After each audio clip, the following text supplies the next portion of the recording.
And just like my company is going to be building, this electromagnetic craft that really can do the same thing to time that I've been telling you about.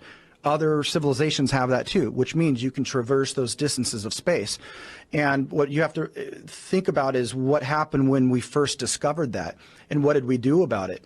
And there's no, you got to look at 47 in a very peculiar way.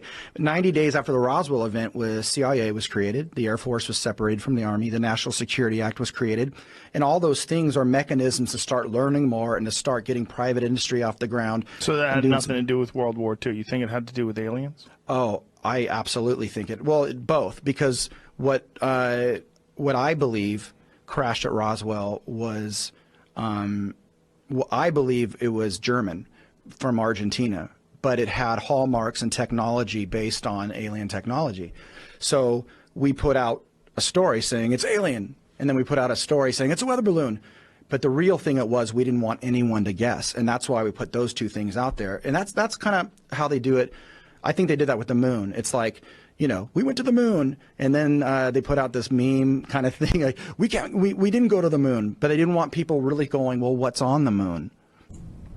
Boeing's first stage booster is gone. North American's second stage booster is gone. Now we've got the S4B stage and the LEM. Okay? So we're a very small vehicle, and this massive extraterrestrial vehicle is coming. Looks like it's going to hit us. It didn't, and it had no intention. Simply came in, moved around us, and finished its orbit.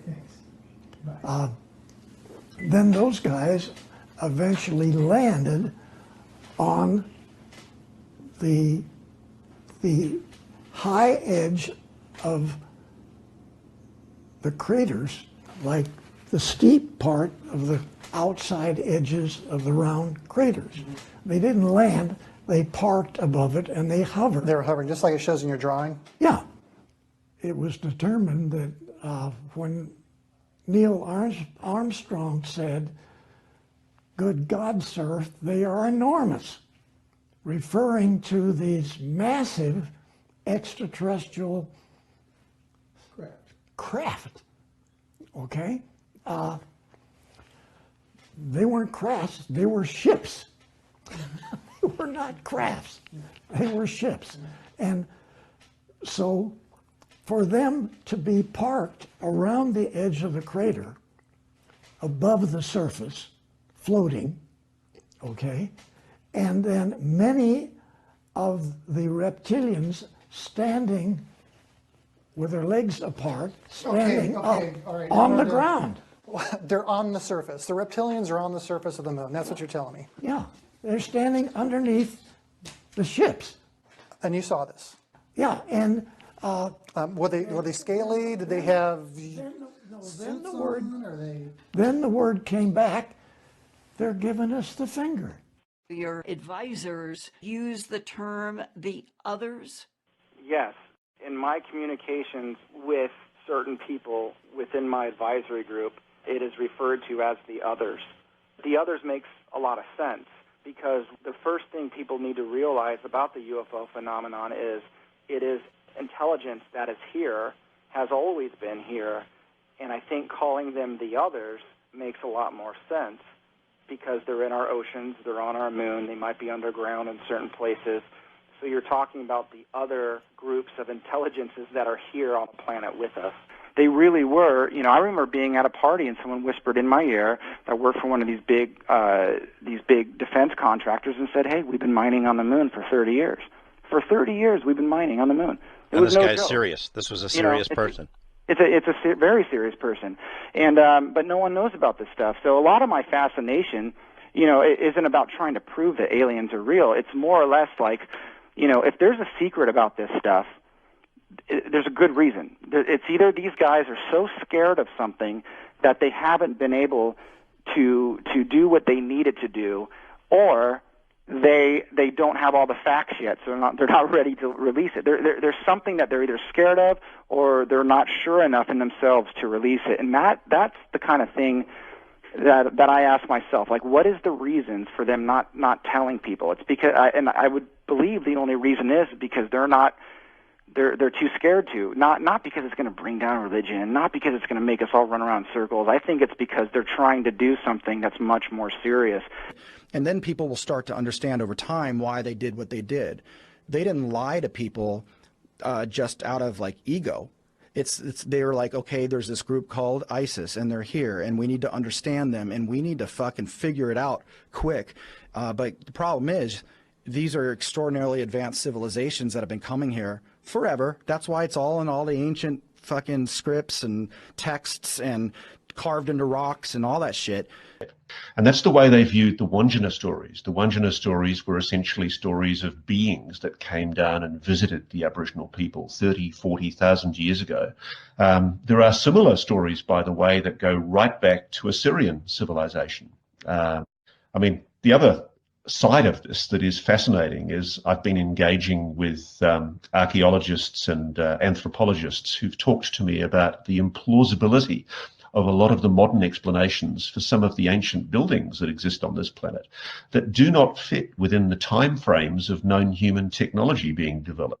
Even some of the Egyptian pyramids could not possibly have been built within the time frame that we've described because they were working with bronze axes. And you have almost laser beam accuracy in some of the buildings that were constructed. Some of the people that I've been talking to in the Pentagon have told me that they think there is strong evidence to suggest that there was a previous civilization on this planet. And one of the things that's been suggested to me is that there might have been a civilization that has shared this planet with us that never left. All the different areas of the world have speculation as to what they're doing.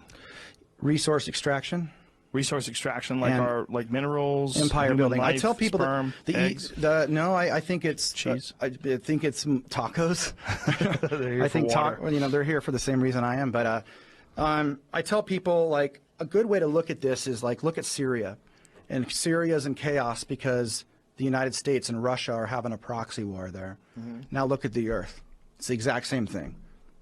Different races are coming here, and they're trying to win and against each other. So there's more than one race. Yeah. How many that's the different universe we're talking about. Right. I don't know how many. I don't know. But there's a bunch of different creatures, and they all have the same sort of technology. Yeah, and some are very human. Some look just like you and I. Really? Absolutely, yeah.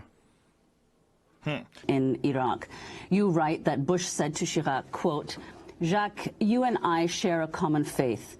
You're Roman Catholic, I'm Methodist, but we are both Christians committed to the teachings of the Bible. We share one common Lord." Bush goes on to say, quote, "Gog and Magog are at work in the Middle East. Biblical prophecies are being fulfilled. This confrontation is willed by God, who wants to use this conflict to erase his people's enemies before a new age begins." End quote. They think there was some sort of a mole-type creature that evolved over 65 million years to become us. That's all bullshit. I think that's all bullshit. Do you think evolution's bullshit? No, I think that at some point in history, someone came here and tampered with existing creatures and made us and upgraded us at very specific intervals. Bodies were recovered, their DNA was examined, and they know what that alien genome looked like, and they look at humans and they can identify the same sequences in human genome. I think that's what led them to believe that there's a hybridization of humans. And they further said in this one-day symposium that there are familial lines, there are families that have not only alien DNA, but enhanced alien DNA of interest to CIA. Yeah, I don't know. I do know that there's connections to, man, you won't even fucking believe it. I'll tell you that. You want to hear Please. Atlantis. Atlantis, the sunken city? Yeah. There's a connection? There's a connection. What's the connection? That there's a very advanced group that left after a catastrophe and hung around in a small outpost here and throughout time would push civilization forward, and that's who the Greek gods were. Whoa. Yep. And that's why it's very interesting on the Roswell wreckage there's Greek writing. Is there? There is. But check this out. Isn't it weird that I'm learning these things about human consciousness and how it repels negative things or whatever, and my band Angels and Airwaves did a double album in a movie called Love. Yes, right. As an experiment. Right. Because it was an experiment of intention. I saw some dude freezing water molecules, and he would write on a piece of paper. He would write love or hate or whatever. And depending on what he wrote on that piece of paper, he would tape it to these little jars of water. And under the microscope, if he just wrote with a pencil love, the water would freeze in these beautiful symmetrical crystals. If he wrote rape or hate or war, they would be these gelatinous blobs that looked deformed. And so I said, well, let's name this whole project Love.